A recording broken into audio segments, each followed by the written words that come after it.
জুলাই গণ অভ্যুত্থান দিবস আজ ২ বছর আগে এই দিনে ছাত্র জনতার প্রবল আন্দোলনের মুখে পদত্যাগ করে দেশ থেকে পালিয়ে যান শেখ হাসিনা। দেশ জুড়ে থাকছে নানা আয়োজন। এ বিষয়ে আরো খবরাখবর জানবো। রংপুরে যেতে চাই শুরুতেই সহকর্মী ফখরুল শাহিন সেখানে আপডেটগুলো রাখছেন। ফখরুল, রংপুরে আজ সারাদিন ব্যাপী আসলে কি কি আয়োজন রয়েছে সে খবর জানাবেন।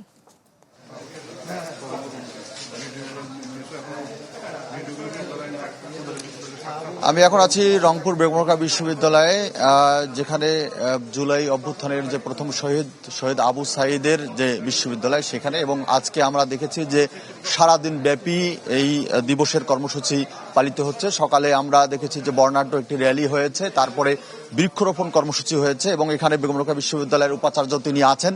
একটু আমরা তার থেকে জানতে চাই যে আজকের দিনে আপনারা কি বার্তা পৌঁছে দিতে চান। ধন্যবাদ। আজকে আমাদের বাংলাদেশের জুলাই গণ অভ্যুত্থানের দ্বিতীয় বার্ষিকী। এই দ্বিতীয় বার্ষিকী আমরা একটাই বলবো, আর যেন সেই 16 বছরের স্বৈরাচারী মানসিকতার কোনো সরকার যেন প্রতিষ্ঠিত না হয়। আজকের বৃষ্টি স্নাত আমাদের এই দিনে আমরা ছাত্র শিক্ষক কর্মকর্তা কর্মচারী যেভাবে আমরা বর্ণাঢ্য র্যালি করলাম, তার একটি মাত্র আক্ষেপ হচ্ছে যে জুলাই কেউ ভুলে যায় নাই। জুলাই সেই যে জঘন্য হত্যাকাণ্ড বেগম রোকেয়া বিশ্ববিদ্যালয়ে যে শহীদ আবু সাঈদকে মারা হয়েছিল, তার স্মৃতি দিকে তাকাইয়ে আজকে এই বৃষ্টির মধ্যে এত স্টুডেন্ট এসেছে এবং তারা যে র্যালিতে উপস্থিত হয়ে এটাও একটা প্রতিবাদ। আমি মনে করি আজকে আমাদের কানন্দের দিন। এই দিনে শেখ হাসিনা দেশ থেকে পলায়ন করেছিল এবং আমরা আশা করি বর্তমান সরকার এবং আমাদের বিরোধী দল সবাই একত্রিত হয়ে এই ধরনের, আমরা বুঝতে পেরেছি যে আপনারা চান যে সবখানে ঐক্যবদ্ধ থাকুক এবং বৈষম্য দূর হোক, এটাই কিন্তু সবার প্রত্যাশা। নগদ নিয়ে এলো হার না মানা হার অফার। সর্বনিম্ন 10,000 টাকা রেমিটেন্স নগদে পাঠালে থাকছে স্বর্ণের হার জেতার সুযোগ। সর্বশেষ অনেক ধন্যবাদ আপনাকে ফখরুল যুক্ত ছিলেন রংপুর থেকে। দর্শক, কুমিল্লা থেকে সহকর্মী জাহিদুর রহমান আমাদের সাথে যুক্ত আছেন। জাহিদ, আপনি একটি অনুষ্ঠান স্থলে রয়েছেন আজ সারাদিন ব্যাপী, সেখানে কি কি আয়োজন রয়েছে জানাবেন।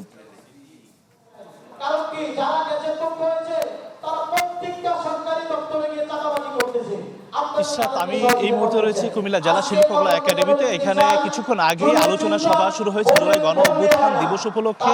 শহীদ জুলাই ছিল সেই জুলাই যুদ্ধে তাদেরকে সংবর্ধনা অনুষ্ঠান এখানে আয়োজন করা হয়েছে। আমরা দেখেছি সকালে কুমিল্লা টাউন হল মাঠে যে শহীদ স্মৃতিস্তম্ভ, সেখানে কিন্তু ফুল নিবেদনের এবং শ্রদ্ধাঞ্জলি নিবেদনের মধ্যে দিয়ে দিবসের কার্যক্রম শুরু হয়েছে। তারপরে কিন্তু আমরা দেখেছি যে স্থানীয় প্রশাসন এবং স্থানীয় যারা রাজনৈতিক নেতৃবৃন্দ তারা পদযাত্রা সহকারে শোভাযাত্রা নিয়ে সেখান থেকে কিন্তু জেলা শিল্পকলা একাডেমিতে এসেছেন এবং এখানে প্রধান অতিথি হিসেবে রয়েছেন এখানকার স্থানীয় সংসদ সদস্য মনিরুল চৌধুরী এবং সিটি কর্পোরেশনের মেয়র ইউসুফুল্লাহ টিপু, জেলা প্রশাসন এবং পুলিশের শীর্ষ কর্মকর্তারা, এবং এখানে যাদেরকে সম্মাননা দেওয়া হবে, বিশেষ করে জুলাই যোদ্ধা হিসেবে যারা শহীদ হয়েছেন তাদের পরিবারও কিন্তু এখানে রয়েছেন এবং ওই সময় যারা আন্দোলন করেছেন, আন্দোলন করতে গিয়ে তারা আহত হয়েছিলেন, তাদেরকেও কিন্তু এখানে সম্মাননার ব্যবস্থা করা হয়েছে।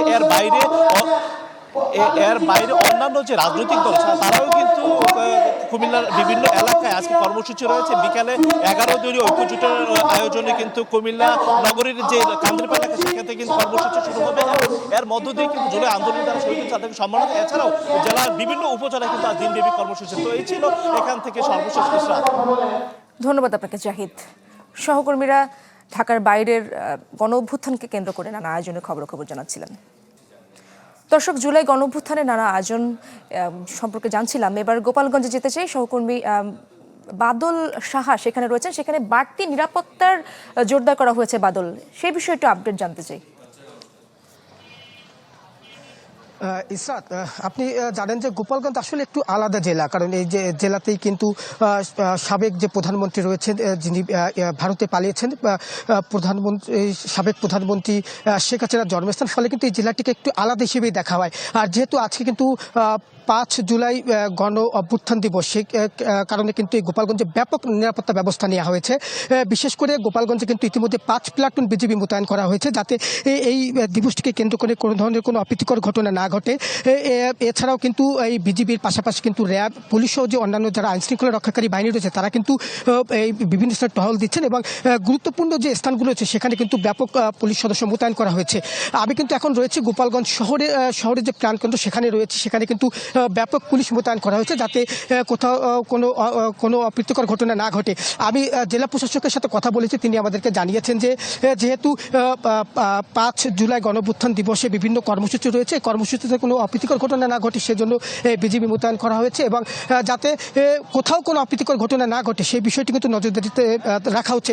আমি কথা বলেছি গোপালগঞ্জের পুলিশ সুপারের সাথে, তিনি আমাদেরকে জানিয়েছেন যে শুধু আজকের যে দিবসটি এই দিবসটি নয়, অন্যান্য দিনে যাতে কোনো ধরনের অপ্রীতিকর ঘটনা না ঘটে সেই বিষয়টিও কিন্তু তারা নজরদারিতে রেখেছেন। এর আগে কিন্তু গোপালগঞ্জে এই জুলাই গণঅভ্যুত্থান দিবস উপলক্ষে কিন্তু সর্বস্তরের মানুষ শ্রদ্ধা জানিয়ে শহীদদের কিন্তু স্মরণ করেছে। এই ছিল আমার কাছে গোপালগঞ্জের জুলাই গণঅভ্যুত্থান দিবসের সবশেষ খবর এবং আইনশৃঙ্খলা বাহিনীর তৎপরের সবশেষ খবর। অনেক ধন্যবাদ আপনাকে বাদল। সহকর্মী বাদল সাহা যুক্ত হয়েছিলেন এবং গোপালগঞ্জের খবরগুলো জানছিলাম।